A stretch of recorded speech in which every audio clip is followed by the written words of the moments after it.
Next question हम लोग देखते हैं। ये जेईई मेंस में 2021 मेंस में आया है। क्या क्वेश्चन कह रहा है देखिए। एन इंसेक्ट क्रॉल्स मतलब रेंगता हुआ, रेंग रहा है और आगे बढ़ रहा है। क्रॉस मीन मतलब रेंगना। An insect crawls up a hemispherical surface. ये हेमीस्फेरिकल सरफेस है, उसके अंदर ये इंसेक्ट एक है, इस तरीके से क्रॉल कर रहा है, ऊपर से नीचे बढ़ रहा है और किसी इंस्टेंट पे यहाँ पे पहुंचा। The coefficient of friction between the surface and insect is 1/3।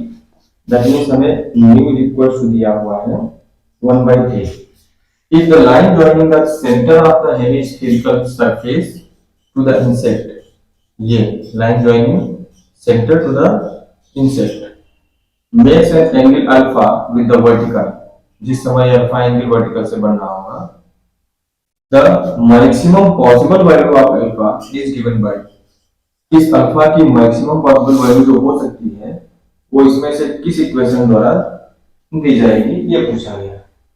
तो फिर हेमीस्फेरिकल सरफेस है, सर्कुलर मोशन कर रहा है, मजाक थोड़े से पार्ट के लिए करें, पूरे सर्किल के लिए करें, एंगल सर्किल करें, इसको सर्कुलर मोशन चाहिए एग्जांपल। अब हमें पहचानना है कि कौन सा सही हुआ। तो सिंपल क्या करेंगे हम लोग, डिवाइड करेंगे इसको, इसके मास को हम मान लेंगे इंसेक्ट के मास को m, और इस लाइन को एक्सटेंड कर दिया और इसका जो mg है वो mg वर्टिकली डाउनवर्ड वेट काम करेगा और वेट का एक कंपोनेंट इधर, अगर ये अल्फा है वर्टिकल से ये लाइन और यही लाइन यहाँ जा रही है, ये वर्टिकल है तो ये भी अल्फा हुआ। तो इस डायरेक्शन में mg का कंपोनेंट हो गया mg cos अल्फा, और इस डायरेक्शन में परपेंडिकुलर डायरेक्शन में मतलब टेंजेंट की डायरेक्शन में, ठीक है, इस डायरेक्शन में हो जाएगा mg sin अल्फा। और रेडियस इस सर्कुलर पाथ की कुछ भी होगी, गिवन तो है नहीं, मान लेते हैं कुछ रेडियस है, ये भी r होगी, ये भी r होगी, ठीक है जी। अब इस हेमीस्फेरिकल सरफेस पे है तो सरफेस इस इंसेक्ट पे नॉर्मल भी अप्लाई करेगी, नॉर्मल रिएक्शन, जिस नॉर्मल रिएक्शन को हमने कुछ मान लिया r, कैपिटल R रिएक्शन को, ठीक है। और चूंकि ये इंसेक्ट आगे की तरफ चल रहा है, हम इस बात को समझिए क्योंकि इसी में लोग दिक्कत करते हैं कि जैसे मान लेते हैं कोई सरफेस, ये भी एक सरफेस है इस तरीके से, अगर हम इस पॉइंट पे सोचना चाहते हैं तो ये छोटी सी सरफेस है, इसको जूम करके हमने बना लिया है, और यहाँ पर कोई भी बंदा है, कोई इंसेक्ट है या कुछ भी है, आगे की तरफ बढ़ना चाहता है, तो इस सरफेस और उस बंदे या उस इंसेक्ट के पैर के बीच में फ्रिक्शन होना चाहिए, लेग्स के बीच में, ठीक है, बंदे के भी पैर या इंसेक्ट के पैरों और इस सरफेस के बीच में फ्रिक्शनल फोर्स काम करेगा। तो अगर ये इंसेक्ट जो है आगे चल रहा है, आगे मूव कर रहा है, तो ये करता क्या है, या हम लोग जो चलते हैं किसी सरफेस पे तो हम करते क्या है, हम इस ग्राउंड को अपने पैरों से पीछे की तरफ पुश करते हैं, और पीछे की तरफ पुश करेंगे तो ग्राउंड का एक रिएक्शन का कंपोनेंट हॉरिजॉन्टल डायरेक्शन में काम करता है और एक वर्टिकल डायरेक्शन में काम करता है। तो ग्राउंड का रिएक्शन का जो वर्टिकल कंपोनेंट है उसी को हम नॉर्मल रिएक्शन बोलते हैं, और इसका जो रिएक्शन हॉरिजॉन्टल डायरेक्शन में काम करेगा उसको कहते हैं फ्रिक्शन। सिंपल सी चीज, ये फ्रिक्शन में हम लोग डिटेल में और पढ़ेंगे। तो जब भी हम चलते हैं तो पैरों से पुश करते हैं जमीन को इस डायरेक्शन में, जिस तरफ हम बढ़ना चाहते हैं उसके अपोजिट डायरेक्शन, तो हमें ग्राउंड भी एक रिएक्शन देता है, एक्शन रिएक्शन का फॉलो होता है किसका, न्यूटन्स का थर्ड लॉ।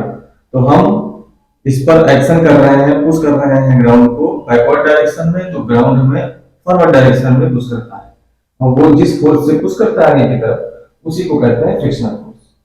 तो इंसेक्ट अगर इधर चल रहा है तो इस जो हेमीस्फेरिकल सरफेस है उसको पीछे की तरफ पुश कर रहा होगा, तो ये जो सरफेस है इसको आगे की तरफ एक रिएक्शन दे देगी जो सरफेस की डायरेक्शन में होगा।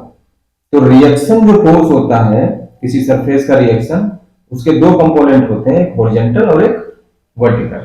वर्टिकल कंपोनेंट को हम नॉर्मल रिएक्शन कहते हैं, हॉरिजॉन्टल कंपोनेंट को फ्रिक्शन कहते हैं।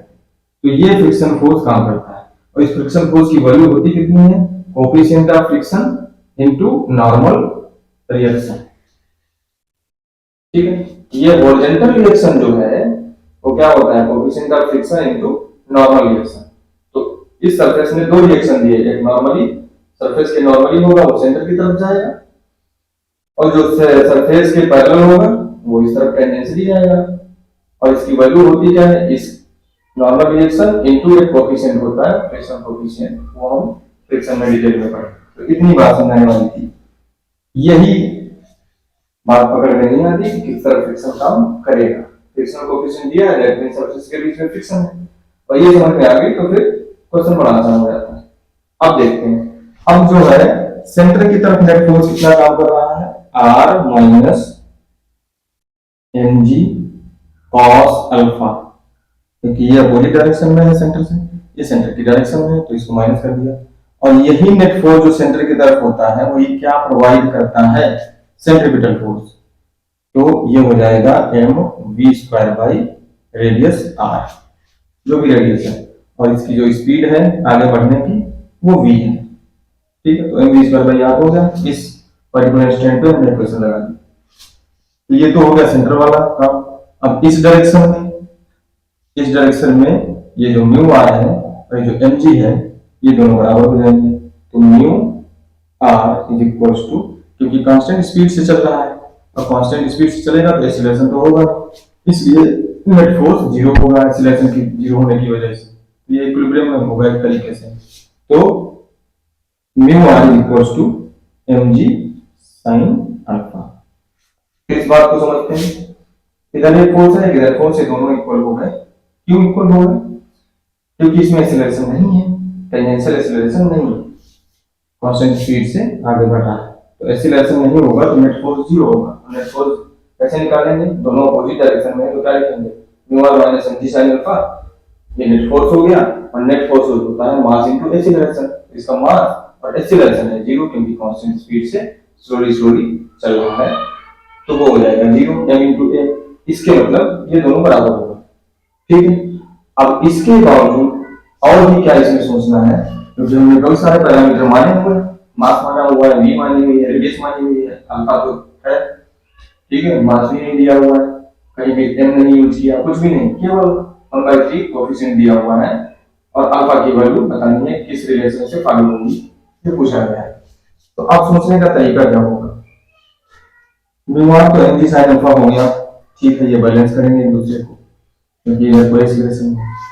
अब एक लैंग्वेज यूज की गई है वेरी स्लोली, कोई हाई स्पीड से ऐसे सर्किल में रोटेट नहीं कर रहा, ठीक है, वेरी स्लोली मतलब आसान, धीरे इनसे बहुत ही स्लो मोशन में चल रहा है। तो हम अप्रोक्सीमेशन किस पे लगाएंगे, इस स्पीड पे। This is very small, this speed is very small tending towards zero। तो ये जो वैल्यू है, ये अगर स्पीड है वेरी स्लोली चल रहा है, ये स्पीड बहुत ही कम है, नेग्लिजिबल है, तो इसको हम नेग्लेक्ट कर देंगे इस पूरे टर्म को, तो v² और नेग्लेक्ट हो जाएगा, और ये प्रोडक्ट क्या आ जाएगा, ये पूरा टर्म क्या हो जाएगा, जीरो हो जाएगा इस लैंग्वेज की वजह से। फिर इसको हमने जीरो कर दिया, तो इसका मतलब है कि r minus mg cos alpha equals to zero हो गया, तो r इक्वल्स टू हो जाएगा mg cos अल्फा। अब ये दो इक्वेशन हमारे पास है, इन दोनों को हम डिवाइड कर लेंगे, तो mu r by r is equals to mg sin alpha upon mg cos alpha, तो ये क्या हो जाएगा, mg कैंसिल, ये हो जाएगा tan अल्फा, यहाँ आर कैंसिल, तो म्यू इज इक्वल्स टू क्या बन गया करके tan अल्फा। म्यू की वैल्यू 1/3 है, तो रख दिया 1/3 is equals to tan alpha, और tan अल्फा को क्या लिख सकते हैं 1/cot अल्फा, तो 1/3 is equals to 1/cot alpha, both side reciprocal ले लिया, तो cot अल्फा की वैल्यू क्या हो गई 3। तो दिस इज योर आंसर। तो कौन सा आंसर सही है, first cot alpha is equals to 3, ये आंसर है। तो सोचने का क्वेश्चंस में क्या क्या प्रोवाइड किया गया है, कुछ भी तो नहीं, केवल 1/3 प्रोवाइड किया गया और अल्फा किस रिलेशन से आएगा ये पूछा गया। बाकी सारी चीजें हमने लेट कर ली कि रेडियस आर है, मास m है, ठीक है, इस तरीके से, और फिर इसको सॉल्व किया। अब ये टर्म्स जो हमने लेट किए हैं उसके लिए लैंग्वेज में देखना है कि कहाँ क्या हमें किस तरीके से काम चलाना है, तो उसके लिए ये लैंग्वेज दी गई है। वेरी स्लोली इसको 0 कर दिया है, बच्चों की धीरे धीरे वेरी स्लोली जा रहा है तो कांस्टेंट स्पीड से ये आगे धीरे धीरे बढ़ रहा है, इसलिए टेंजेंशियल एक्सीलरेशन भी 0 होगा, इसलिए ये दोनों बराबर हो गए और खुद इन दोनों से हमने अपना काम निकाल लिया। तो इस तरीके से क्वेश्चन में लैंग्वेज को पकड़ना सबसे बड़ी बात होती है। क्वेश्चन में कुछ नहीं होता है, केवल मैथमेटिक्स के साथ खेलना होता है, ठीक है। फिर अगला क्वेश्चन हम आगे देखते हैं।